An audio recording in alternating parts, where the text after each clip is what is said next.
Bonjour l'Église de Dieu, que la grâce et l'amour du Père continuent à se manifester dans notre vie. Et nous allons continuer sur notre enseignement que nous avons commencé sur l'importance du caractère. Comme j'avais dit, nous allons étudier et nous sommes en train d'apprendre sur la maîtrise de soi. J'avais dit que c'est la première source de vie. Et j'avais dit une chose que Dieu nous fait comprendre, que la vie a trois sources que nous allons étudier. L'intelligence, la volonté et les émotions.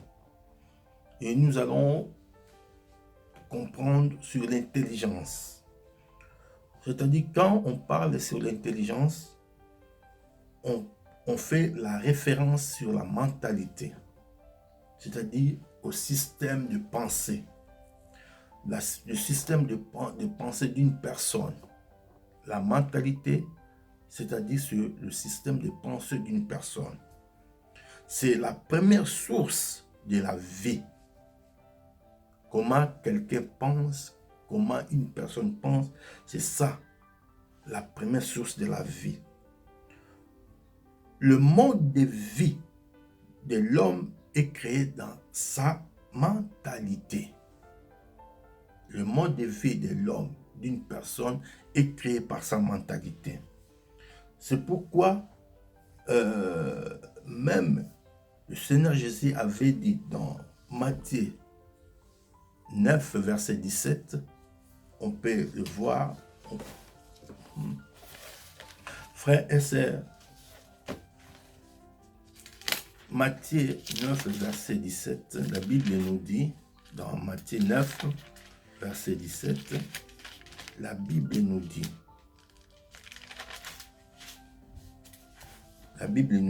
dans Matthieu 9, verset 17, on ne met pas non plus du vin nouveau dans de vieilles outres. Autrement, les outres se rompent. Le vin se répand et les outres sont perdues. Mais on met le vin nouveau dans des outres neuves et le vin et les outres se conservent. Frères et sœurs, c'est très important pour nous.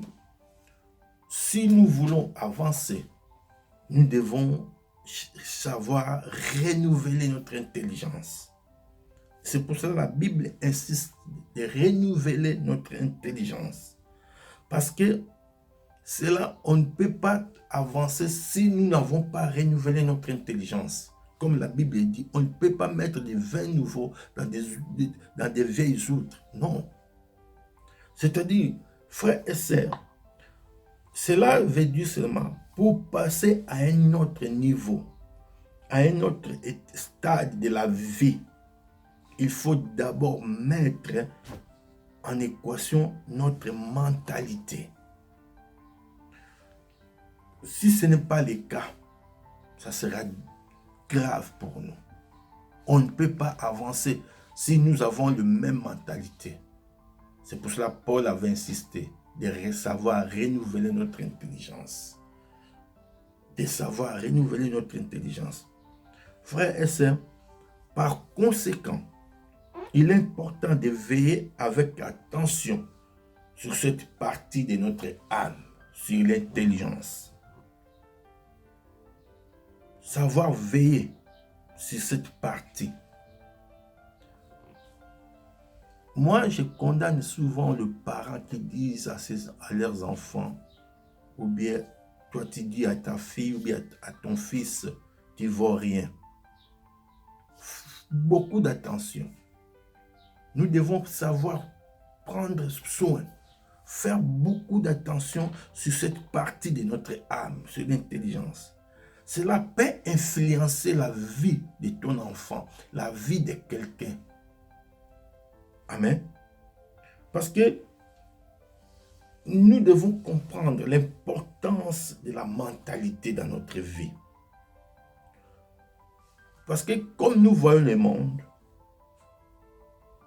on ne voit pas le monde nous tous d'une même façon. mais selon la mentalité de quelqu'un, selon votre esprit, selon votre intelligence. Deux personnes peuvent marcher ensemble. Deux personnes peuvent voir les mêmes choses, mais cela diffère de chacun. C'est-à-dire, ainsi la réaction que nous avons de la vie dépend de la perspective, comment tu vois les choses. C'est-à-dire, la perception des choses est fonctionnelle à votre système de pensée. Je m'explique.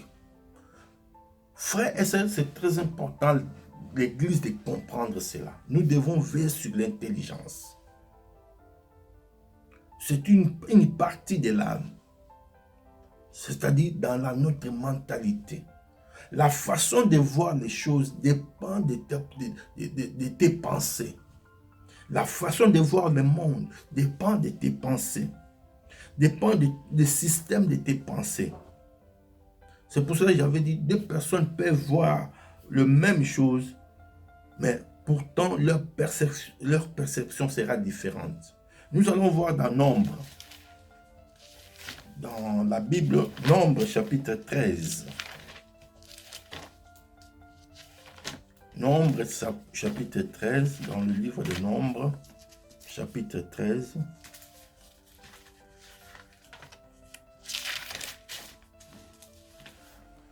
Les 12 espions que Moïse avait envoyés à Canaan, ils étaient 12. Mais la Bible dit, je lis dans le verset 30 et 33, Caleb fit taire le peuple qui murmurait contre Moïse.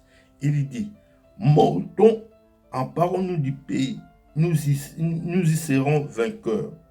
Mais les hommes qui étaient allés avec lui dirent, nous ne pouvons pas monter contre ce peuple, car il est plus fort que nous. Ils décrièrent devant les enfants d'Israël le pays qu'ils avaient exploré. Ils dirent, le pays que nous avons parcouru pour l'explorer est un pays qui dévore ses habitants. Tout ce qui nous avons vu sont des hommes d'une haute taille. Et nous avons vu des géants enfants d'Anak, et de la race des géants, nous étions à nos yeux, et au leur comme des sauterelles. Nombre, toujours dans le livre des Nombres, le verset chapitre 14. Maintenant, nous allons lire le verset 6 à 8. Et parmi ceux qui avaient exploré le pays, Josué, fils de Nun, et Caleb, fils de Jephunneh, déchirèrent leurs vêtements. Ils parlèrent ainsi à toute l'assemblée d'Israël, des enfants d'Israël. Le pays que nous avons parcouru pour explorer, c'est un pays très bon et excellent. Si l'Éternel nous est favorable, il nous mènera dans ce pays et nous les donnera. C'est un pays où coule le lait et le miel. Seulement, ne soyons point rebelles contre l'Éternel et ne craignons point les gens de ce pays, car ils nous serviront de pâture, ils n'ont pas d'ombrage pour le couvrir. L'Éternel est avec nous et nous ne les craignons pas. Amen. Frère, je prends ces deux exemples pour entrer dans le Canaan. Moïse avait envoyé 12 espions pour aller explorer le pays. Parmi les 12, il y avait Caleb et Josué. Les 10 ont fait leur rapport, qui était un rapport négatif. Ils ont vu les mêmes choses, mais Caleb et Josué, ils avaient donné encore leur point de vue, leur rapport. Mais les 10, ils ont dit, nous avons vu ce pays-là couler le lait et le miel. C'est vrai ce que Dieu avait dit. C'est la réalité. Là coule le lait et le miel. Mais les gens qui habitent dans ce pays-là, les fils d'Anak, sont des géants. Nous, on était comme des sauterelles. Frère, beaucoup de gens, deux personnes peuvent voir la même chose. C'est pour cela, frère, j'ai dit, la vie dépend de votre mentalité, de votre pensée. Comment tu vois les choses. Frère, c'est très important de les comprendre. Parce que si nous ne comprenons pas, on ne peut pas avancer. Frère, on voit différemment.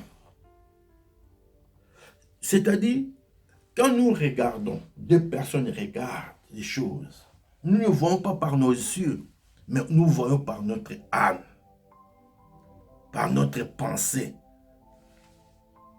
Amen. Frère, l'Église de Dieu doit comprendre cela. Frère, si tu veux comprendre, quand nous regardons, qu'est-ce que tu vois? Sache-le que ce que tu vois, tu ne vois pas par tes yeux, mais tu vois par ton âme. C'est fou cela. Si vous voulez bien vivre la vie, il faut savoir s'assurer que tes yeux, les yeux de ton âme ne sont pas déformés. Amen, l'Église.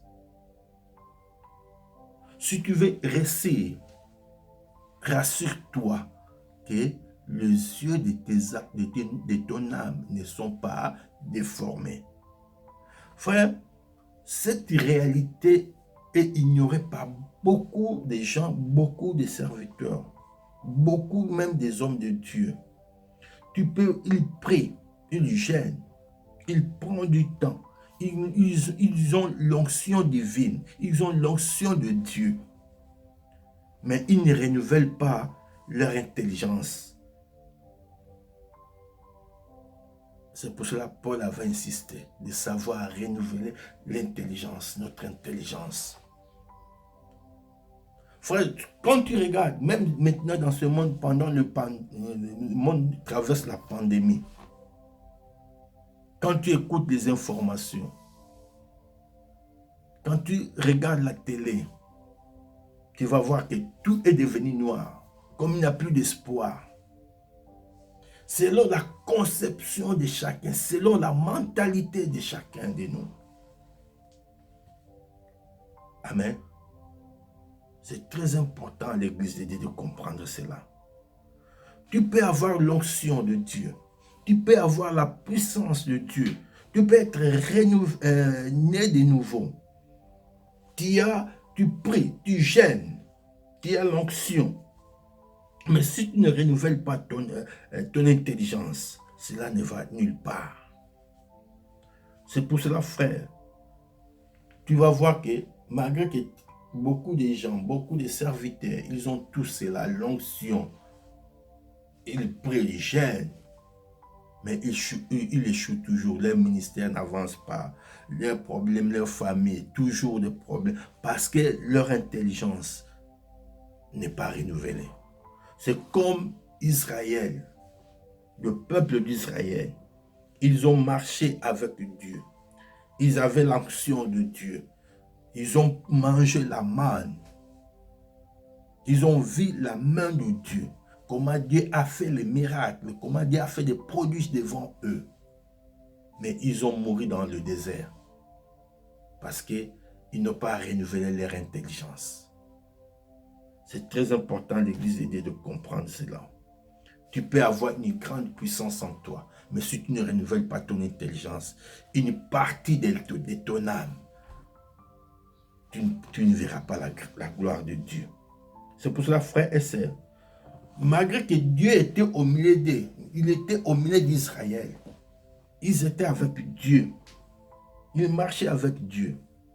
Mais comme leur intelligence n'était pas renouvelée, ils sont morts dans le désert. C'est pour cela, frère, de comprendre. Vous voyez comment votre perception peut faire une grande différence dans ta vie. Frère et sœur, Là où les gens voient le désert, si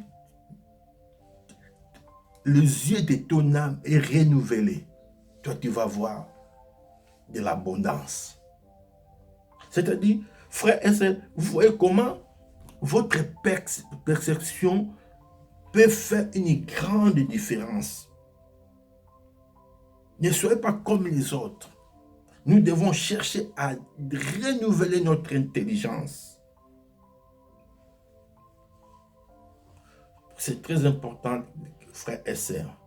Étant donné qu'elle représente l'un des puits d'eau,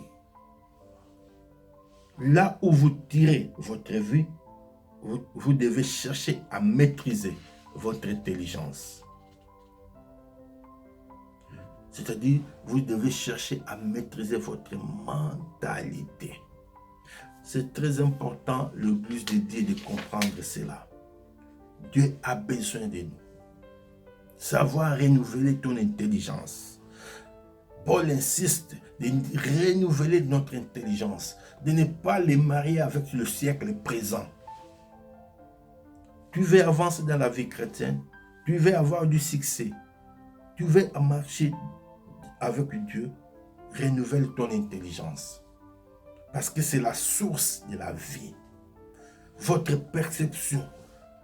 Il faut avoir les yeux de la foi. Que ton âme aille les yeux de la foi. Que tu puisses comprendre, voir. Ne vois pas comme tout le monde. Que ton intelligence soit renouvelée. Là où tout le monde voit le noir, mais toi tu dois voir le blanc. Si tu le maries avec l'Esprit de Dieu, si l'Esprit de Dieu habite en nous, parce que nous sommes nés de nouveau, en tant que chrétiens, frères et sœurs, c'est très important. Je dois chercher par tous les moyens de m'assurer que les yeux de mon âme ne sont pas déformés. Comment beaucoup de yeux de leurs âmes sont déformés. La perception des choses peut faire beaucoup de différence. C'est pour ça, frères et sœurs, malgré que nous sommes dans le monde, nous devons être différents. C'est pour ça que la Bible dit, il y aura la différence entre ceux qui servent Dieu et ceux qui ne le servent pas. Cette différence viendra à travers de l'intelligence. Une intelligence renouvelée. Une intelligence née de nouveau. Une intelligence que l'Esprit de Dieu, une intelligence que tu sais maîtriser. Frère et sœur, tu seras, les gens vont t'appeler que tu es illuminé. C'est-à-dire que tu es éclairé de ta génération. Parce que tu as une intelligence renouvelée. C'est très important, l'Église de Dieu. Savoir maîtriser l'intelligence. Ton intelligence, c'est une partie de ta vie. C'est la source de ta vie. C'est la source de la bénédiction. Si tu maîtrises cela, une partie de ton âme, et tu verras la main de Dieu, la grâce de Dieu va t'accompagner. Soyez bénis dans le nom de Jésus. Amen. It's a new day. Let's go. Today is a new day, and I will, yes I will be glad in it. Yeah. Today is a new day, and I will, Come on. be glad.